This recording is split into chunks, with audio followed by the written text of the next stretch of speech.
Man, the Xbox One X just came out 2 days ago, and already we have comments from CEOs talking about the next generation and how PlayStation 5 and the next Xbox are a minimum of 2 years away. What's going on, guys? Randall Thor 19, the man with the million, back again with another video. Man, is it too early to start talking about next gen? I almost kind of feel like this gen has just started. You know, it's like finally get into the groove. You're enjoying the system, enjoying the consoles, and all of a sudden it's like, by the way, it's going to be over pretty soon because next gen is upon us. Well, Ubisoft had their financial, analysis call, what have you, the other day, and they were asked about, hey, when we're going to see the next PlayStation, the next Xbox. And he went on to say that he believes next major consoles are a minimum of 2 years away. He goes on to say, as Sony launched PlayStation 4 Pro last year and Microsoft Xbox One X this year, we think we still have a minimum of 2 years in front of us before something new is coming. But that's our perception. We don't have any confidential information on that front. Oh, I'm sure they do. I'm sure they do, because once PlayStation and Xbox decide that they're making a new system and what specs they would want, they would have to go to their partners, and Ubisoft's one of their big partners, to talk about that stuff. Maybe they don't have it right now, but I think this is a good prediction from them, honestly. He actually likes the Pro and the X too. He goes on to say, we really like the fact that Sony and Microsoft are really putting more power in their machines using the evolution of technology to give power to our developers to create better games for our players. That is going in the right direction rather than trying to do accessories or other things. Man, oh man, oh man. Next gen coming 2 years away. Now, this isn't really unheard of. The PS5 has been talked about a lot this year. Michael Pachter said he was looking at 2019 and 2020. Not much was said about the next Xbox until Albert Pinello started talking about, well, we never said console generations are going away. And, whenever a PS5 comes, there will be another Xbox to kind of compete with it. So the question is, when are these next systems coming? PS5, is it really going to be 2019? PlayStation is having a killer generation. They are making a ton of money on selling the console, on selling PSN Plus, on selling digital games, microtransactions, and loot boxes. They have the biggest audience, so they are making the most money. And you would think that they would want this generation to go on a little bit as long as they can so they can get the most money back from their investment. But if you are starting a new generation, and if you know your competitor is starting a new generation, you want to be the first one out. You don't want to be out second. That kind of hurt the PS3 in a way. I mean, besides the price of $600.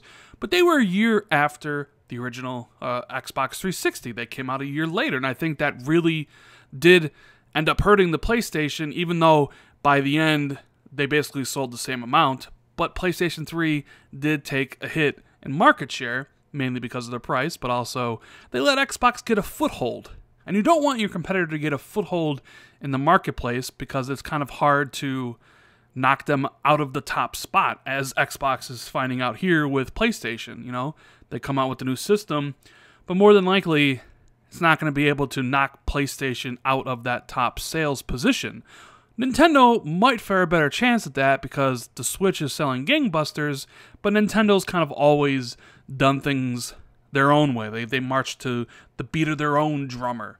So who knows what Nintendo's doing, but the Xbox and PlayStation are very similar platforms. So what are we thinking? What am I thinking? I think, 2019 seems a little bit too early, because that would be 2013 for the PS4, 2016 for the Pro, 2019 for the PS5. That seems like a decent set schedule, but I don't know. 2019 seems a bit too early. I'm gonna say if I had to like put money on it, I'm thinking 2020. 2020 is the 25th anniversary of PlayStation. I think that is when they come out with the new system. I think they have a excellent lineup next year of games. And then, of course, they still have games for 2019. Like, Last of Us 2 is not coming out next year, so that's a 2019 game. We still have no idea about Death Stranding, Ghost of Tsushima. So if you take, like, Death Stranding and Last of Us and Ghost of Tsushima, and they're 2019 games, maybe you have the system come out in 2020. But I don't know. I'm not a executive at Sony, so I'm not sure what they're thinking is. Maybe they try to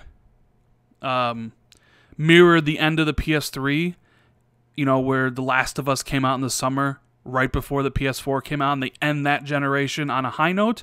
Maybe they try the same thing where they end 2019 with The Last of Us 2 and Ghost of Tsushima, and then they go right into the PS5 with like Ghost Stranding, maybe. Or maybe Death Stranding is a PS5 game. We don't know. But 2020 seems like the better bet on this one. The 25th anniversary kind of sells itself. You can market around that. And as far as Xbox, 2019 is way too early for the next system. So you can probably mark that one, scratch that off. Although maybe there's a possibility they do like an Xbox One XS. Maybe make it smaller or refine it a little bit. Maybe they can't. I don't know. But because I would assume the Pro would do that at some point, maybe next year or the year after. I don't know. But what I kind of do know is there's not going to be a next-gen Xbox 2 years from now. I think the earliest you could possibly see the next-gen Xbox is 2020. That is the absolute earliest, which is 3 years from now. With maybe even 2021 being the more realistic date. Maybe PlayStation 5 comes out in 2020 and the next Xbox comes out in 2021. I mentioned before in the video, just very one, like, you don't want your competitor to get a year advantage on you, and this would be a reset of the generation. PS5 comes out, they start at 0. The next Xbox comes out, they start at 0. It's not like the X and the Pro adding on to the current totals, so there's always that chance something happens at the beginning of a generation. One competitor makes the wrong move, the next competitor makes another wrong move, and boom, before you know it, like, the Xbox is on top and PlayStation's on bottom, or who knows how these things shape out. These console manufacturers, something always weird happens, in between generations. What if Sony came out and said, we're not doing back compat, sorry, we got to use PlayStation now? Maybe people revolt. Maybe Xbox does something stupid, or maybe they don't. So, if I was Xbox, I would want my system out at the same time a PlayStation 5 is out, even if that meant our system is virtually the same as the PlayStation, like maybe one is slightly better, and I mean slightly better than the other. But I don't think you want to give your competitor a year on the marketplace. But of course, I guess you could and then say, we're the most powerful console again, so why would you get a PS5? All these executives at all these companies, they have a lot to think about, Like, when do we launch the next system? When's the right time? Are users ready to do this? Is the jump great enough? Because it's not going to be a jump to 4K, or 8K, rather. And maybe games will be more 4K 60 in 3 years. And there's a lot of PlayStation fans and Xbox fans are like, hey, this generation just kind of started. Like, what are you doing? Like, I don't want next gen to start. And then, are PS5 games going to work on PS4 systems? Are the next gen Xbox games going to work on the old Xbox systems? Probably not. So that means, it's just like a regular console generation. So there's pretty interesting stuff here. Like, I wish I could be on a fly in the boardroom, listening in on, like, their thoughts about what kind of tech you need for the next system, right? What price point they're going to try to sell these systems at. Because in my opinion, I think $400 is the great price point. I think $500 is probably too expensive for mass market, as I think Xbox has learned this generation. It's kind of tough to sell a $500 system. So I think $400 is a sweet point. And then it's like, well, when do we launch this? When are the components we need going to be cheap enough that we can build it and then launch it? and still make as much money as we possibly can out of the PS4 and out of the Xbox before we move to next gen, when people can change, because people aren't going to change in the middle of a generation. That's asking too much from them. But maybe people will change. Are they going to do backwards compatibility? Are the accessories going to work? They have a whole bunch of things that they need to address. And, man, it's fun speculating about that stuff. But there's some other couple interesting tidbits that I wanted to mention. They also revealed that Assassin's Creed Origins has sold double the number of copies in Syndicate, which is really good. They also said that single-player games still have a future at Ubisoft, despite For Honor, Rainbow Six Siege, and Division being long-lasting multiplayer games. So, sounds like Assassin's Creed is doing incredibly well, and single-player games still have a future at Ubisoft.